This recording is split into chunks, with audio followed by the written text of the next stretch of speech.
আলহামদুলিল্লাহ। আসসালামু আলাইকুম রহমতুল্লাহ। আমরা দেখতে পাচ্ছি জাওয়াদ রাইহান, যিনি ফেসবুকের একজন পোস্ট দাতা। ওনার পোস্ট থেকে আজকের আমাদের ভিডিও বলছে যে আসলে কি মসজিদ থেকে জামাত বের করে দেওয়াই সমাধান? দাওয়াত ও তাবলীগের মেহনতে দুই ভাগে বিভক্ত মাওলানা সাদ পন্থীদের সাদ সাহেবের অনুসারী এবং মাওলানা জুবায়ের সাহেবের অনুসারী যারাই আমরা আছি, এই দোনো পক্ষ মেহনত করবে মসজিদে, এটাই হক। বাকি এক দল আর এক দলকে যে বের করে দেওয়া, এটা কি সমাধান হতে পারে? এটা কি যৌক্তিক হতে পারে? এটা কি ইসলামিক হইতে পারে? এটাই আমাদের আজকের বিষয়।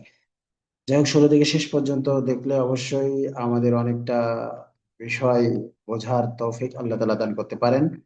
একটু খেয়াল করি এবং সাথে থাকে ইনশাআল্লাহ। আজকাল এক অদ্ভুত দৃশ্য চোখে পড়ছে। কোথাও কোথাও মসজিদ থেকে জামাত বের করে দেওয়া হচ্ছে, কারো কারো জন্য মসজিদের দরজা বন্ধ করে দেওয়া হচ্ছে। শুনে লজ্জা লাগে, কষ্ট হয়। কারণ এই দৃশ্য কিন্তু নতুন না। তাবলিগের সাথীরা বহু বছর ধরে এমন আচরণের শিকার। কখনো মসজিদে উঠতে না দেওয়া, কখনো রান্না করা খাবারে বালি ফেলে দেওয়া, কখনো গালাগালি, কখনো আবার সরাসরি ধাক্কা দিয়ে বের করে দেওয়া। তবে আগে এসব করতো যারা তাবলিগ সম্পর্কে ভীষণ ভুল ধারণা রাখতো, যাদের মনে বিদ্বেষ ছিল। কিন্তু এখন আশ্চর্যের বিষয়, এ বাধা আসছে সেই সব লোকদের কাছ থেকে যারা আগে তবলিগের কাজের সমর্থক ছিল, কিংবা অন্তত বিদ্বেষ প্রকাশ করতো না। কারণ একটাই, বলা হচ্ছে ওরা মাওলানা সাদ সাহেবের অনুসারী। আকিদা সহি, আকিদা সহি না। এখন প্রশ্ন হচ্ছে, এই বিচার করার দায়িত্ব কি কে দিয়েছে আপনাদের? আকিদা ভুল হলে কি তার চিকিৎসা হয় তাড়িয়ে দিয়ে? বরং উচিত তো ছিল তাদের কাছে গিয়ে তালিম দিয়ে কোরআন হাদিসের আলোকে ভুল বুঝিয়ে সংশোধন করে দেওয়া। কোরআনের আলোকে সতর্ক বার্তা। আল্লাহ তাআলা বলেন, আর আল্লাহর মসজিদ সমূহে তার নাম স্মরণ করা হতে বাধা দেয় এবং সেগুলো ধ্বংস করার চেষ্টা করে, এমন বাধা দেয় এবং সেগুলো ধ্বংস করার চেষ্টা করে, এমন ব্যক্তির চেয়ে বড় জালেম আর কে হতে পারে? বিষয়টা একটু ডাবলিং হয়েছে। সেটা হচ্ছে, আর মসজিদের আর আল্লাহর মসজিদ সময় তার নাম স্মরণ করা হতে উম, হতে বাধা দেয় এবং সেগুলো ধ্বংস করার চেষ্টা করে, এমন ব্যক্তির চেয়ে বড় জালেম আর কে হতে পারে? সূরা আল বাকারা আয়াত 114।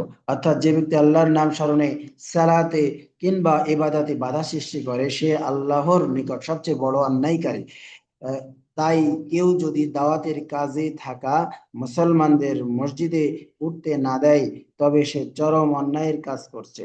রসুল্লাহ সাল্লাল্লাহু আলাইহি সাল্লামের আদর্শে মসজিদের উন্মুক্ততা, রসুল্লাহ সাল্লাল্লাহু আলাইহি সাল্লামের যুগে এমনকি মুনাফিকরাও মসজিদে প্রবেশ ও নামাজে অংশ নিত।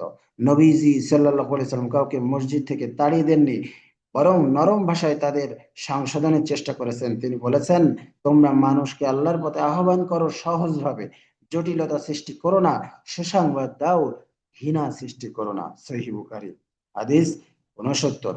তাহলে আজ যারা কেবল মত ভিন্নতার কারণে কাউকে মসজিদে উঠতে দেয় না, তারা আসল নবীজির পথ থেকে কত দূরে চলে গেছে একটু ভাবুন। মসজিদ কারো ব্যক্তিগত সম্পত্তি নয়, এটি আল্লাহর ঘর। এখানে যে মুসলমান আল্লাহর নাম নেয়, সালাত পড়ে, তার সন্তুষ্টি চায় এবং তার প্রবেশাধিকার রুদ্ধ করা মানেই আল্লাহর হুকুম অমান্য করা। আর যারা বলেন তাদের মধ্যে ভুল আছে, তাদের উদ্দেশ্যে বলবো, যদি কেউ সম্পূর্ণ নিখুঁত হতো, তবে সে কি সংশোধনের জন্য মসজিদে আসতো? ভুল থাকা মানুষেরই তো মসজিদ মসজিদে আসা দরকার, এবং যেন সে আল্লাহর কথা শুনে নিজেকে ঠিক করতে পারে।